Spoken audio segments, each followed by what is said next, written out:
El Laboratorio Nacional de Materiales Orales y el Laboratorio de Literatura de Tradición Oral presentan Corre y se va corriendo. Un podcast que difunde el acervo tradicional y oral de nuestro país.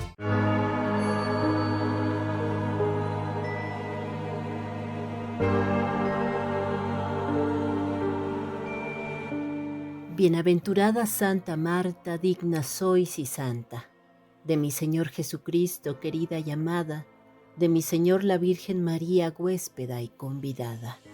Por el monte Talantón entrastes, con la sierpe fiera encontrastes, con vuestra bendita cinta la atastes, a la gente del pueblo la entregastes, diciendo: aquí traigo la sierpe fiera mansa y leda y queda como una cordera.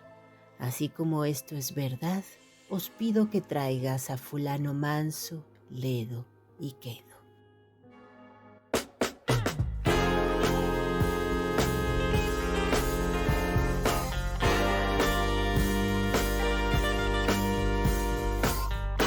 Bienvenidos sean a un nuevo episodio de Corre y se va corriendo, un podcast del Laboratorio de Literatura de Tradición Oral. El conjuro anterior fue recogido en el Archivo General de la Nación y pertenece a un proceso inquisitorial que se hizo en contra de Teresa de la Paz por supersticiosa en Puebla en el año de 1617 y fue recogido por el maestro Yair Acevedo López. Por cierto, nuestro invitado de honor en este 11º programa, que como siempre esperamos sea de tu agrado y quizá también de tu utilidad. ¡Listo! Empezamos.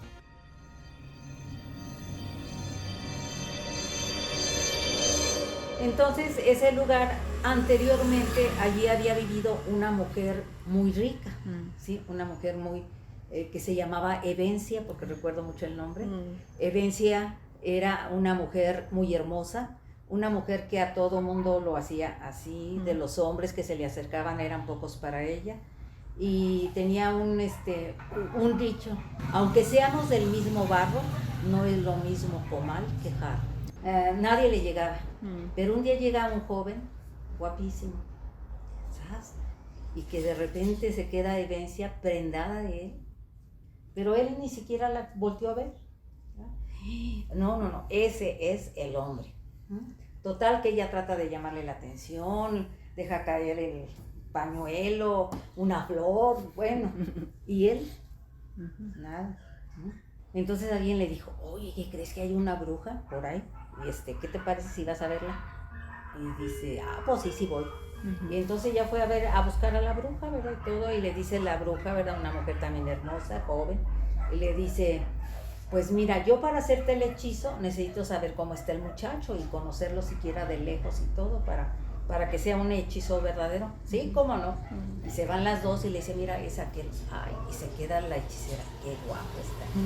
Entonces la hechicera también se queda prendada del hombre. Qué caray. Pero el hombre sí voltea a ver al hechicero. Y el hombre se enamora del hechicero.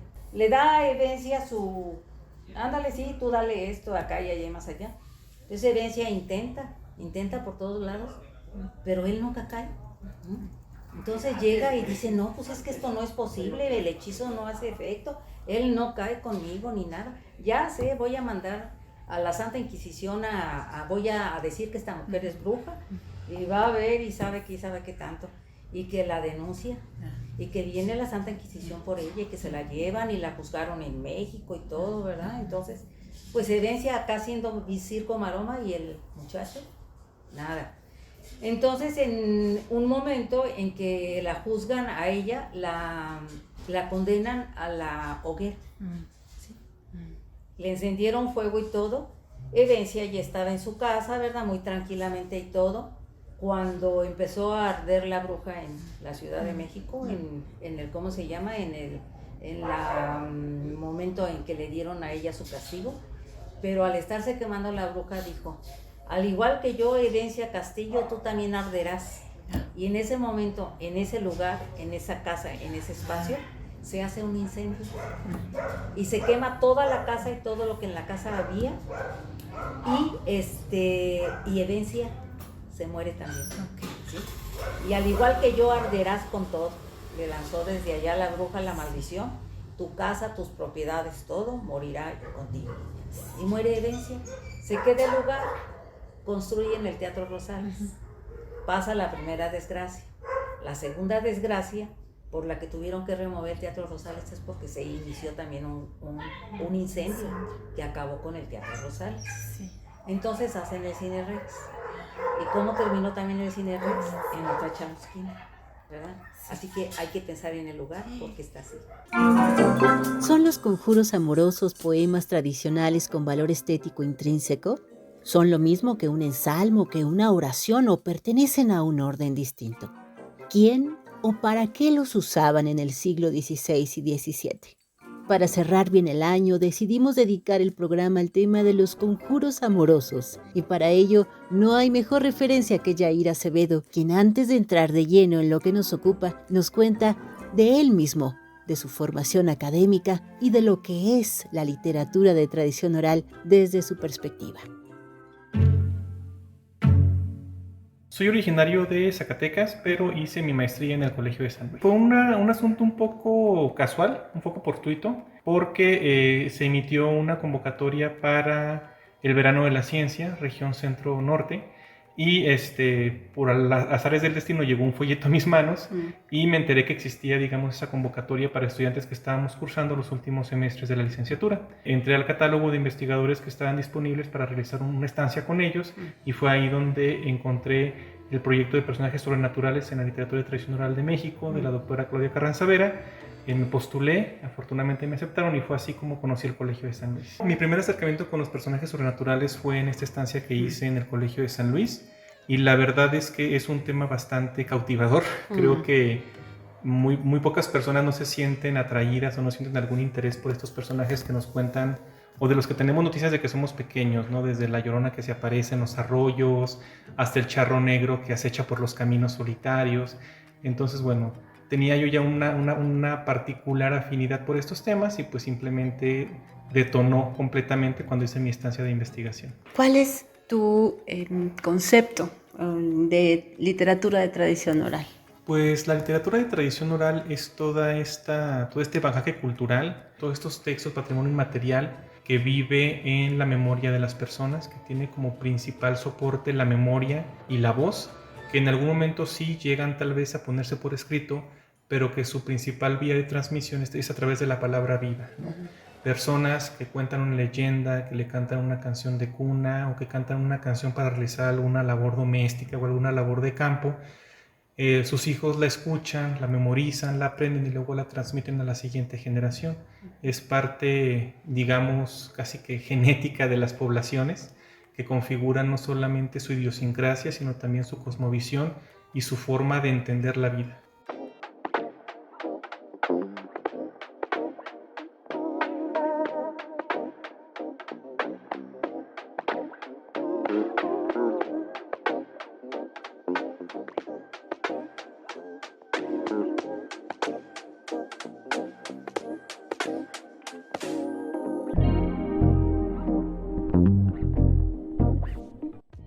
Cuéntanos, por favor, de qué es esto del conjuro desde la perspectiva de la literatura.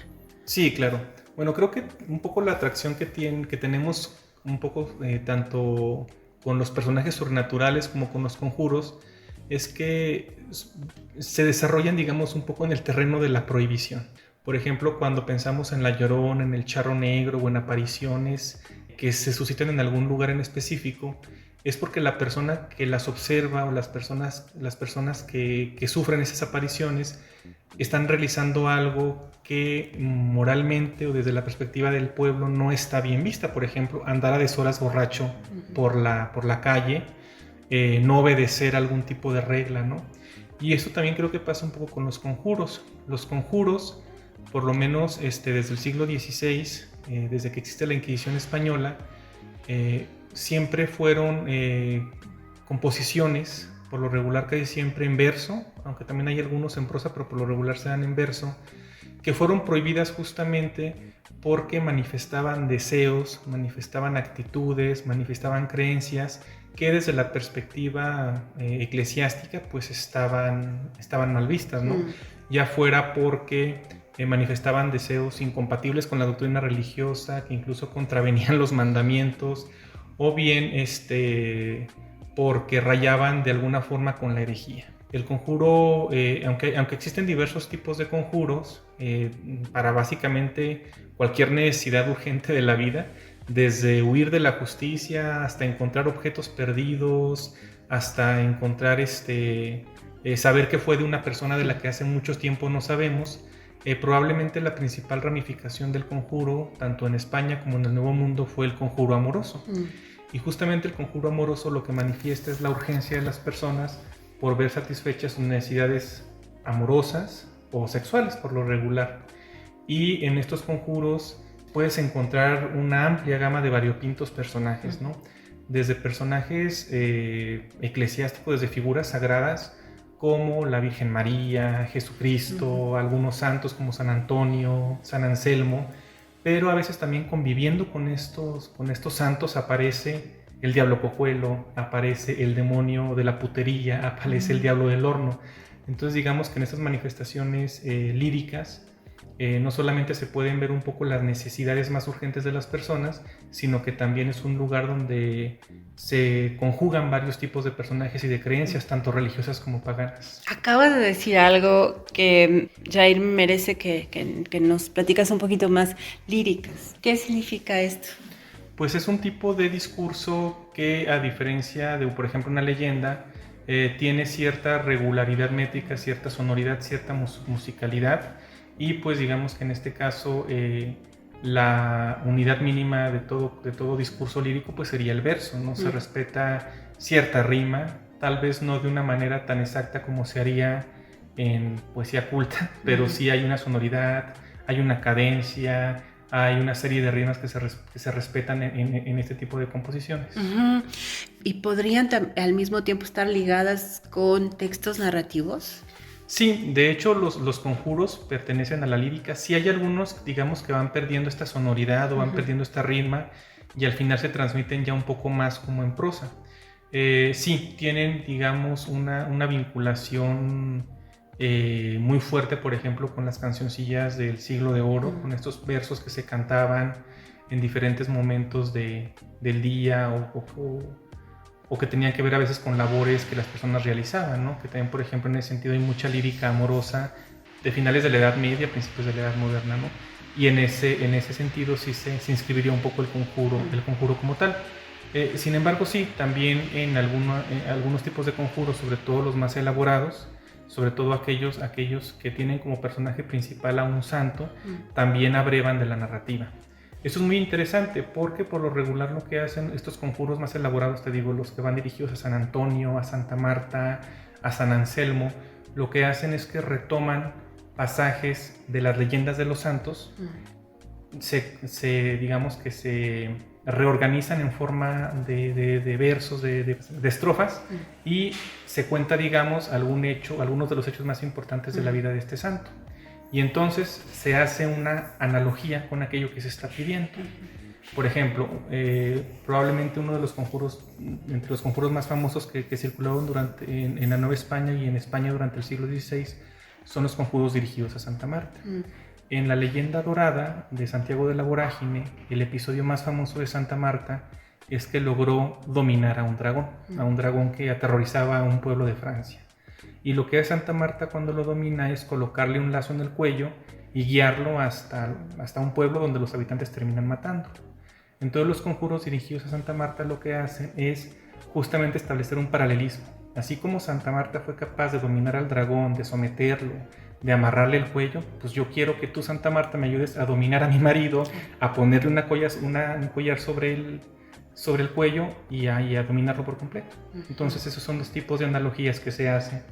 También, por ejemplo, en los conjuros dirigidos a San Antonio hay un pasaje muy famoso donde San Antonio pierde su brevario, su libro de oraciones, pero al final, gracias a la intervención divina, logra encontrarlo, ¿no? Y esa asociación es la que te establece en el conjuro. Así como tú perdiste tu breviario y lo hallaste, pues así yo quiero encontrar al marido que se me fue hace 3 años y que no ha regresado a casa, ¿no? Esos son los tipos de analogías que se suelen establecer en estos conjuros. Ah, sí, bueno, me recuerdas, por ejemplo, algunas oraciones, porque así es como luego nos las enseña como una especie de oraciones a distintos santos, por ejemplo, cuando se nos pierde algo, ¿no? Dices, es que rézale a Santa Ana o rézale así para que te regrese lo que se te perdió. Sí, ¿no? y es justamente algo interesante, porque los conjuros en ocasiones tienen una base religiosa, o sea, tienen una oración como base. Sin embargo, las personas lo retoman, lo refuncionalizan, le añaden algunos elementos extras justamente para que cumpla ya no el objetivo de una oración, sino el objetivo de un conjuro. En este caso, podríamos hablar de que entre los géneros mágicos existen tres tipos de composiciones diferentes, que son las oraciones, que tienen sobre todo una finalidad apotropaica, un poco como de ayuda al ser humano, de protección. Los ensalmos, que son aquellas oraciones que se dirigen para curar algún mal o alguna enfermedad. Y los conjuros, que serían, digamos, los más cercanos a lo que podríamos llamar magia como tal, que sí tienen como finalidad satisfacer un deseo personal, que no siempre es ético o moralmente aceptable, ¿no? Exacto, que puede ir destinado a un fin positivo o quizá negativo. Exacto. Por esa razón es que se asocian, por ejemplo, a las brujas y a este tipo de personajes, Jair. Sí, justamente. De hecho, quienes usaban o a quienes se acudía para aprender y para saber qué conjuro rezar o qué conjuro expresar, era a las hechiceras. En este sentido también hay que diferenciar un poco qué es una hechicera y qué es una bruja, porque son términos que después suelen mezclarse o suelen confundirse mucho.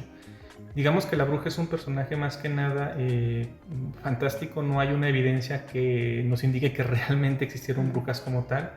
Las brujas también actúan, digamos, un poco más con el poder, con un poder mental, o sea, es un poder de yo quiero que pase esto malo y eso malo acontece. Y además las brujas serían siempre necesariamente malas porque buscan generar problemas o generar caos en aquellos lugares donde viven, ¿no? En cambio la hechicera pues sí es una figura real y es una figura que por lo regular durante el siglo XVI y XVII se puede ubicar entre las poblaciones menos favorecidas de la sociedad, por ejemplo, de la Nueva España. Las hechiceras eran mujeres a veces desplazadas, viudas, o que no tenían un sustento como tal y se dedicaban justamente a este tipo de prácticas pues para encontrar una forma de subsistir.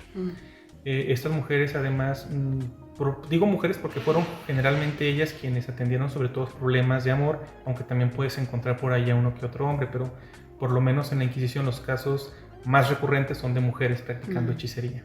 Estas mujeres utilizaban realmente elementos reales, o sea, podían darte algún tipo de sustancia, de bebedizo, algún tipo de polvo, algún tipo de consejo que tiene que ver, por ejemplo, con hacer nudos o hacer algún tipo de cosa, o sea, real.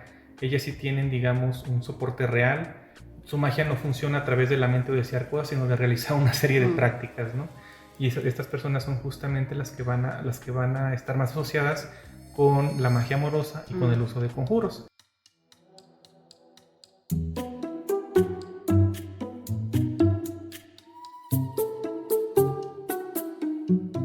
Hacemos un alto en el camino para hablar de otro tipo de personajes femeninos. No hechiceras, no brujas, pero sí mujeres fatales, tal como las denomina la doctora Donají Cuellar, quien ha estudiado profundamente por muchos años a ciertos seres sobrenaturales de los que tendrás que tener mucho cuidado porque suelen aparecer por ahí.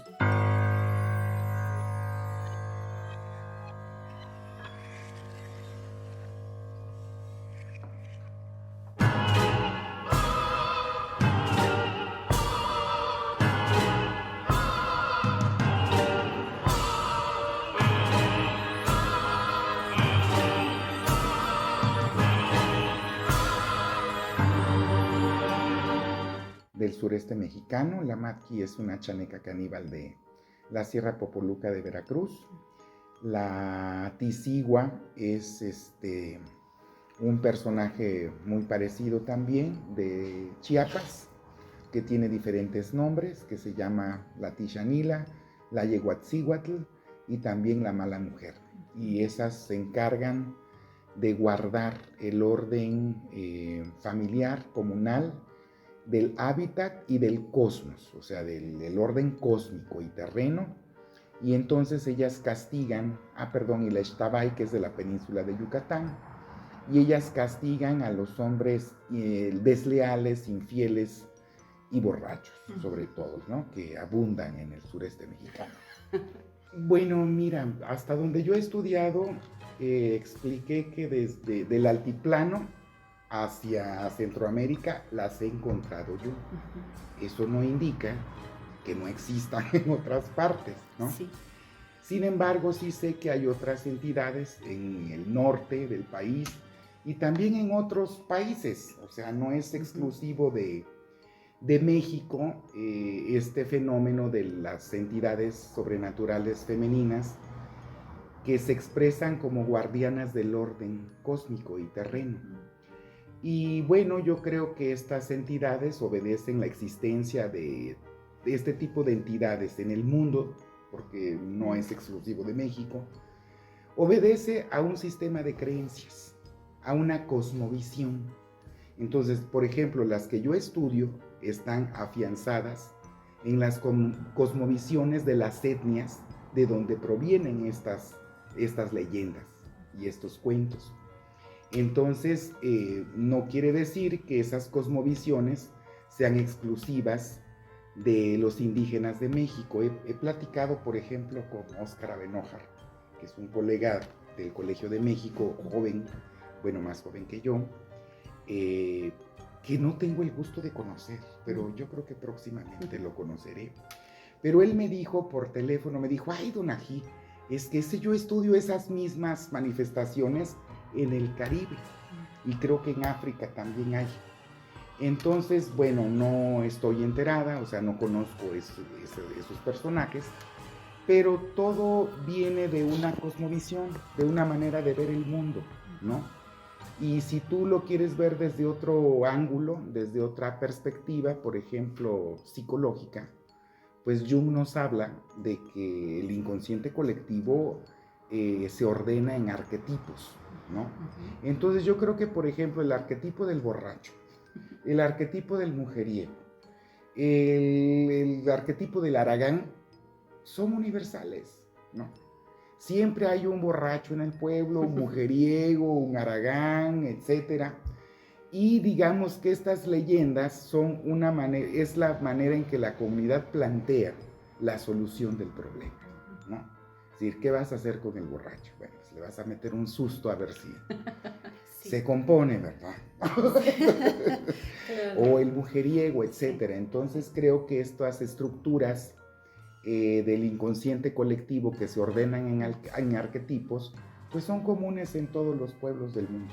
Y además la necesidad del equilibrio. Y la necesidad del equilibrio, ¿verdad? exactamente, Ajá. porque también tiene que ver con, por ejemplo, los castigados son estos trasnochadores que andan cazando, por ejemplo, por deporte, y no tienen conciencia de que están en un hábitat sagrado, Sí. de que hay que pedir permiso, de que tiene que no haber veda para que se pueda cazar, pescar, etc. Entonces, como ese orden, cuando se transgrede, siempre pasa alguna desgracia, ¿no? Entonces, estas leyendas enseñan precisamente el respeto a tu comunidad, el respeto al río, al monte, porque todo lo que está ahí es para beneficio de nosotros, de los humanos, pero no es para que vayamos a depredarlo. Perdón, antes de pasarle el micrófono a Nieves, ¿cómo les dices tú a estas mujeres las que yo estudio y las he denominado seductoras fatales? Las fatales. Porque se te aparecen de una manera muy seductora, casi desnudas o con unos trajes que parecen velos, y entonces pues atraen a los hombres, y para mí es como te diré, es como el hombre siempre va a buscar su de malas. Su de malas. Y hasta que la encuentra. Sí, porque vaya, siempre son personajes que acostumbran a emborracharse, que andan de mujeriegos, ¿no? y se les quita hasta que se les aparecen estas entidades. Pues yo las llamo seductoras fatales porque tienen la cualidad de transformarse. Primero son unas mujeres aparentemente muy hermosas, muy frondosas, muy atractivas, voluptuosas, insinuantes, hasta se podría decir que provocativas, ¿no? Pero así seducen, pero siempre que te seducen vas a encontrar la fatalidad. Entonces por eso me parece seductoras fatales.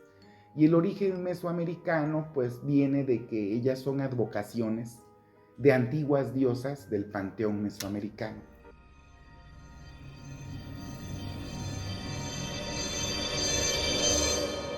Una vez dicen que al mediodía hay espantos también, a mediodía. Dice, íbamos con otro muchacho aquí, y que una instancia como de aquí donde vivía el gordo, Pancho, que estaba una mujer de espalda peinándose. Dice, y ustedes creen, señores, que uno ve a una mujer sola en el potrero, pues se le vienen pensamientos. Y que estaba esa mujer peinándose así, de espalda, y que le dijo al compañero, mira lo que está. Y que le comenzaron a chiflar, a gritar o algo, pues a chulearla. Dice que da vuelta a la mujer, pantábamos nosotros. Ya era la pura calavera, nomás se le miraban los ojos, pues, donde había tenido los ojos. Nomás la vimos y fue a correr hasta nuestra casa, señores. Estaba lejecillos el rancho. Dice, pisábamos como en altos y en bajos y nos caíbamos y nos levantábamos y seguíamos hasta que llegamos a las casas, dice, pero el corazón nos hacía así, pero ¿cómo creen que iban?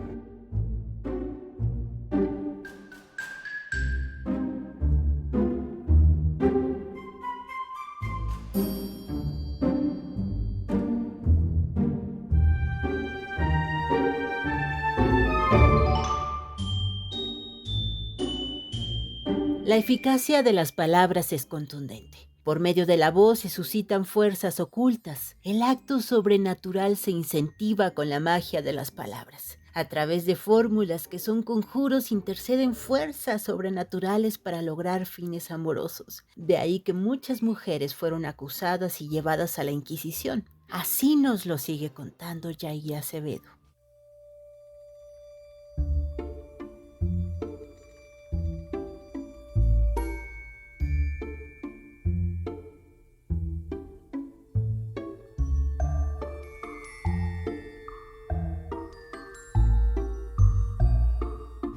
Tú estudiaste un periodo de tiempo particular, sí, ¿verdad? Sí. Que tiene que ver con los conjuros. ¿Por qué ese periodo de tiempo y en qué espacio territorial de qué estamos hablando? Yo trabajé el primer siglo del Santo Oficio de la Inquisición en México, es decir, de 1575 a 1675. Ese es mi periodo de estudio, siglo XVI y XVII. En realidad me di un salto, digamos, a los archivos de la Inquisición en el Archivo General de la Nación, y pues encontré de varias partes del país, desde el norte hasta el sur del país. ¿Por qué este periodo? Porque es un periodo muy, muy interesante en la historia de la Nueva España, porque podemos ver cómo fueron modificándose los intereses del Santo Oficio por uno u otro crimen relacionado con la fe. Tienes, por ejemplo, que durante el último cuarto, las últimas 2 décadas del siglo XVI, realmente encuentras varios procesos incoados por hechicería, por supersticiones, y por lo tanto hay mucho material, hay muchísimos conjuros que se pueden extraer de los archivos de ese periodo. Luego viene la persecución contra los judaizantes en México, bueno, lo que entonces era Nueva España, y es ahí donde ya casi no encuentras este tipo de denuncias o este tipo de procesos, porque toda la atención del Santo Oficio estaba en la persecución de los judaizantes. Entonces hay periodos que tienen que ver con otro tipo de crímenes, donde no puedes ver puedes encontrar muy pocos archivos que tienen que ver con supersticiones o hechicería. Hay otros donde de nuevo la atención del Santo Oficio vuelve a concentrarse en ellos, pero pues sí es un periodo donde se ve, digamos, estos altibajos de la relación del Santo Oficio con la magia. En algunas ocasiones le presta atención, activa la maquinaria institucional para poder perseguir el delito, y en otras ocasiones simplemente lo ignora. Que además aquí también hay que tener algo en claro, y es que la Inquisición siempre tuvo una posición más bien incrédula frente a la hechicería y la brujería. Los perseguía porque era su deber, pero en ocasiones simplemente quedaba en la denuncia. O sea, realmente muy pocas veces la Inquisición activó la maquinaria inquisitorial para perseguir el delito. O era de, pues sí, la denunciaron ya varias personas, pues hay que darle azotes, hay que hacerle humillación pública y ya. O sea, realmente las penas que recibieron estas personas no fueron, digamos, tan graves como los que recibían otros crímenes. Ok, qué interesante, ¿no? Y bueno, ¿encontraste diferencias importantes, digamos, dependiendo del territorio en el que se daba la denuncia? ¿La mayor parte eran mujeres? Sí, de los cerca de 90 conjuros que conseguí, que logré recopilar en mi trabajo de archivo, solamente creo que 4 o 5 fueron pronunciados por hombres. El resto fueron pronunciados por mujeres y fueron también sugeridos, digamos, por hechiceras. Aquí, por ejemplo, hay algo muy interesante, y es que no hay realmente una distinción significativa en cuanto a los conjuros de finales del siglo XV, del siglo XVI y finales del siglo XVII. Son básicamente los mismos conjuros.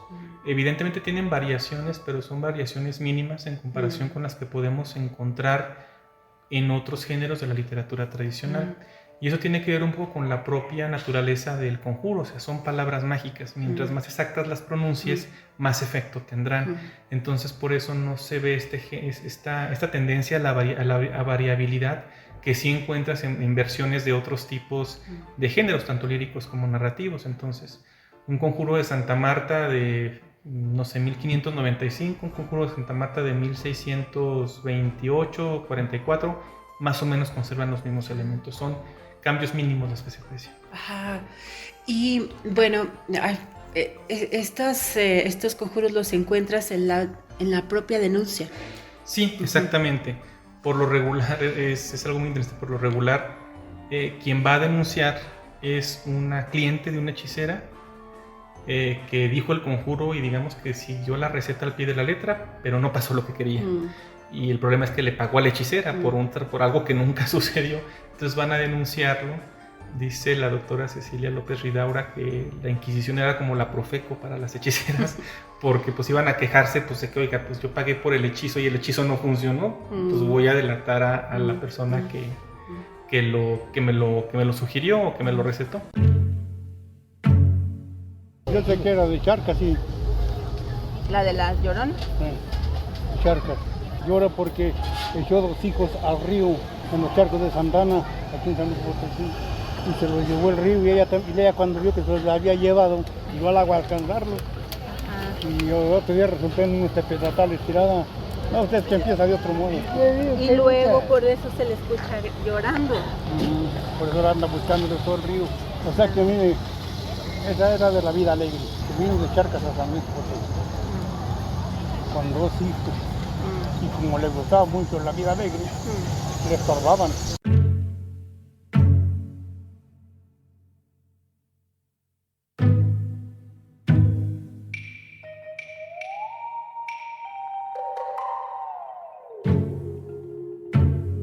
¿Qué tanta subversión había en un conjuro amoroso en los primeros siglos de colonialismo español? ¿Qué efectos catastróficos podía acarrear la pronunciación en voz alta y con cierta intención de este tipo de composiciones mágicas? Son algunas de las preguntas que encontramos en la tesis de Yair Acevedo, a quien les invito a seguir escuchando en este especial dedicado a los conjuros. ¿Podríamos hacer como una analogía con algunas cosas que pasan en la actualidad, es que me quedé pensando, en Japón, por ejemplo, se hacen algunos rituales un poco parecidos, es decir, pero con condiciones muy actuales. Por ejemplo, hay conjuros en donde se les especifica, bueno, en estos términos en los que tú más o menos nos cuentas de lo que es un conjuro, qué cosas tienen que decir, pero también qué hacer, ¿no? Pero lo curioso es que ahora, por ejemplo, les dicen, tienes que ir a la estación del metro tal, y de la estación de esa te pasas a la otra, y luego te pasas por la puerta del intendente, y llegando a la puerta del intendente lees esto y dices esto en voz alta, y luego, esa manera, pues, de proceder sigue siendo un poco parecida. Pues en la muestra de conjuros novohispanos que yo tengo, las instrucciones son mucho más sencillas. Ajá. Por ejemplo, hay un personaje al que se le recitan muchos conjuros, ¿no? Es un personaje recurrente en los conjuros, van dirigidos hacia él, que es el Señor de la Calle. El Señor de la Calle, que es una especie de demonio que domina las calles cuando ya es de noche, a quien te puedes encontrar, y muchos conjuros van dirigidos a él. Y lo único que se especifica es que la persona que recita el conjuro debe estar viendo hacia la calle, o sea, debe tener la ventana abierta y viendo hacia la calle mientras se recita el conjuro. Hay algunos un poco más específicos, de que tienes que abrir los brazos, o digamos, interpretar o escenificar un poco lo que quieres lograr. Hay otros un poco más rituales. Hay uno, por ejemplo, que es el conjuro de las torcidas del candil, y básicamente lo que te dice el proceso es que tienes que empapar unas telas con el fluido seminal de la persona a la que quieres enamorar, o a la que quieres suscitarle amor, y quemar esas telas empapadas de semen en el mechero de un candil, de tal manera que ese fuego, que esa pasión, digamos, que inunda o que quema a las telas, termine también quemando o inundando el corazón de la persona a la que le pertenece ese fluido seminal. Okay. Es, digamos, un poco, lo que vemos mucho es magia simpatética, esto de que lo semejante produce lo semejante. Si yo quemo algo que le pertenece a una persona, pues esa persona va a recibir o va a tener una sensación similar al fuego que está quemando eso que le perteneció a él. Y en la literatura de tradición oral eso abunda, ¿verdad? Abundan cuentos, abundan tú dime, o sea, por ejemplo, es que se me ocurren muchos cuentos en donde pasan estas cosas, sobre todo. Sí, sí pasan mucho en cuentos, pero o en algunas leyendas también. Pues digamos que funciona de manera un poco diferente, porque, por ejemplo, en el cuento, pues se sabe que lo que se está contando es una mentira, ¿no? En la leyenda, pues queda ya un poco en la creencia generalizada, pero no todos comparten esa creencia. Y las personas que hacen o que recitan un conjuro lo hacen, o lo hacían por lo menos en este periodo que yo estudié, con la plena convicción de que aquello que deseaban se iba a materializar. Es, digamos, una manera de determinar lo contingente, de tener alguna especie como de dominio, de control sobre aquello que escapa a nuestras posibilidades, ¿no? El amor del otro, la suerte, el azar, son justamente aquellos aspectos que se quieren dominar, y por ese motivo se recitan estos conjuros. Que mira, de hecho aquí tengo algunos. Por favor. Déjame ver si consigo que te mencioné de las torcidas del candil, porque también es muy interesante. Te digo, algunos de los conjuros van dirigidos a santos, otros van dirigidos a personajes infernales, a ánimas, por ejemplo, hay varios. Pero también hay muchos que van dirigidos, por ejemplo, a entidades de la naturaleza, que aparecen un poco como tipo de ídolos. Hay muchos conjuros, por ejemplo, a las estrellas, a la luna, y tiene que ver justamente por este resabio idolátrico, ¿no? Hacia las entidades de la naturaleza, que cumplen casi funciones como de deidades para estas personas. Nuestra relación ancestral con la naturaleza. Exactamente, sí. Mira, aquí está justamente. Este es el conjuro. Yo te conjuro de parte de Dios, así como estas torcidas arda tu corazón por mí. Y esto se debía recitar mientras se quemaban estos paños impregnados. Y por ejemplo, este es uno de los conjuros que más me gustan, porque es un conjuro también muy transgresor. Para empezar, transgrede una figura santa que es la figura de Santa Marta, hermana de María Magdalena, personaje bíblico, Sí. que te digo, su leyenda de santa, pues la pone como una santa capaz de dominar a un dragón. Sin embargo, por algunos motivos que están siendo muy debatidos todavía en este momento, en España surge una figura, una especie como de doppelganger de Santa Marta, que es Marta la Mala, que es como una especie de demonio contraparte de Santa Marta. Y hay muchos conjuros dedicados a esta Marta la Mala, donde se le equipara básicamente con un demonio y se le piden cosas tremendas, ¿no? Mira, por ejemplo, a los aires mido y a fulano veo venir, con una soga en la garganta y un puñal atravesado en su corazón. Viene diciendo a grandes voces, váleme fulana de amor. No te quiero valer, traidor, 3 tengo que te valgan, Barrabás y Satanás y Marta, ni la digna ni la santa, la que los mares pasa, los montes allana. Marta, yo te conjuro y te vuelvo a conjurar, que vayas a donde este hombre está, si estuviere sentado hágaslo levantar, en la cama que estuviese vuelve a estar la cabecera hormigas.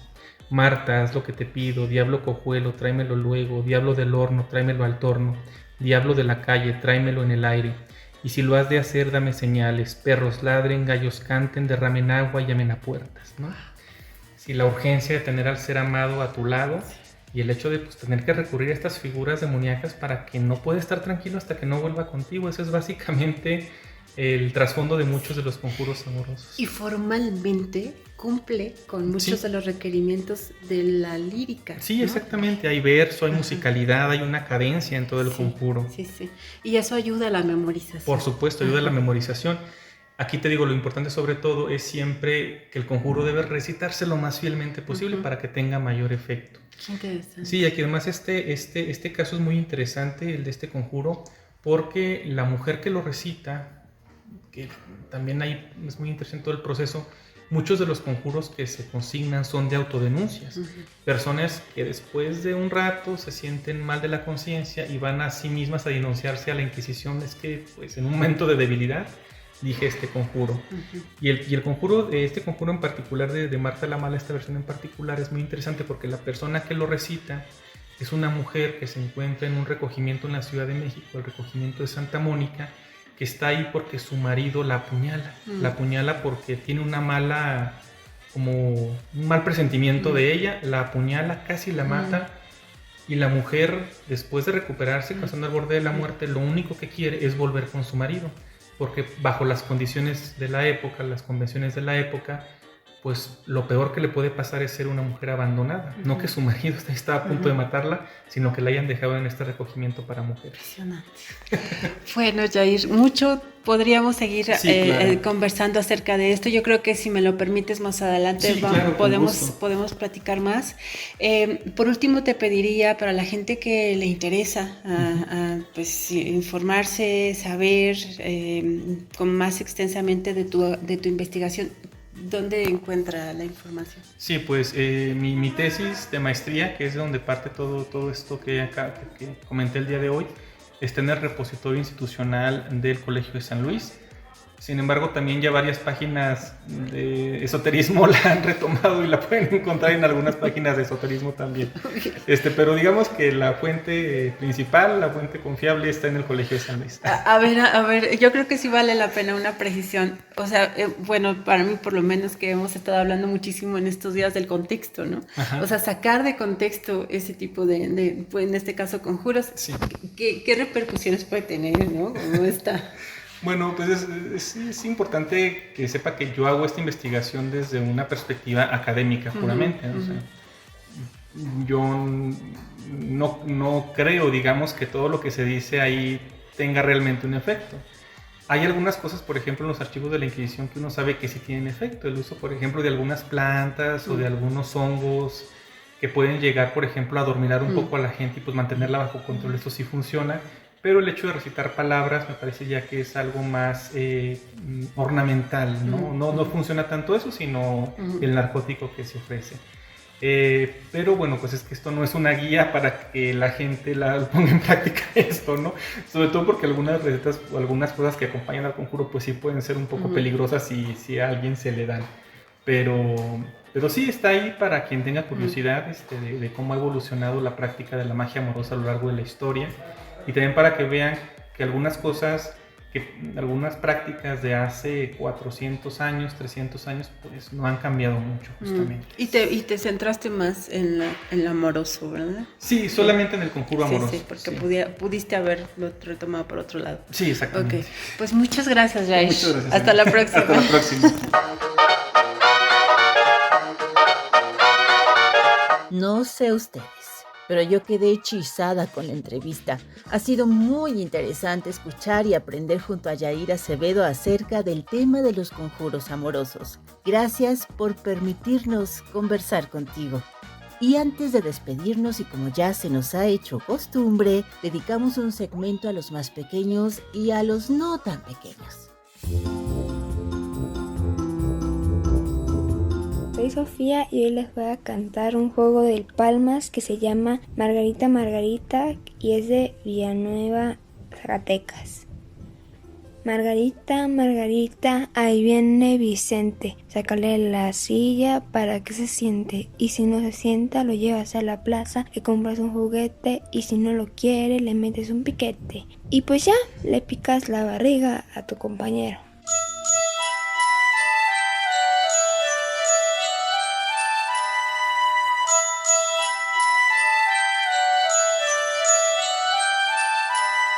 Gracias por un año de escucha, gracias por un año de complicidad con este podcast. Los esperamos en 2026 con más sorpresas y con un corre y se va corriendo renovado. Que pasen felices fiestas. Agradecemos a las distintas voces participantes. Yair Acevedo López, entrevistado estrella, egresado de la Maestría de Literatura Hispanoamericana del Colegio de San Luis. Irma Chihuindo Sámano, con el texto La Bruja Belia, recogido por Emma Guado el 24 de noviembre de 2023 en Acámbaro, Guanajuato. Don Cana, con el texto de La Mujer con Cara de Calavera, recogido por Emma Guado el 21 de enero de 2024 en Puerto de Cabras, comunidad de Acámbaro, Guanajuato. La Llorona, texto de Roberto Bravo Aguilar, recogido por Emma Guado en Escalerilla, San Luis Potosí, en octubre de 2025, y Sofi, con el juego de palmas Margarita, Margarita. En el alto somos Claudia Carranza, responsable de laboratorio, Andrés Galindo, becario, Ricardo Briones, H. López Contreras, Mayra Castañón, Emma Aguado, Daniel Estrada, igual que otros maravillosos colaboradores que conformamos este equipo. Búscanos en redes sociales como El Alto y conoce nuestro repositorio. Esta fue una producción del Laboratorio Nacional de Materiales Orales y el Laboratorio de Literatura de Tradición Oral del Colegio de San Luis. Hasta la próxima.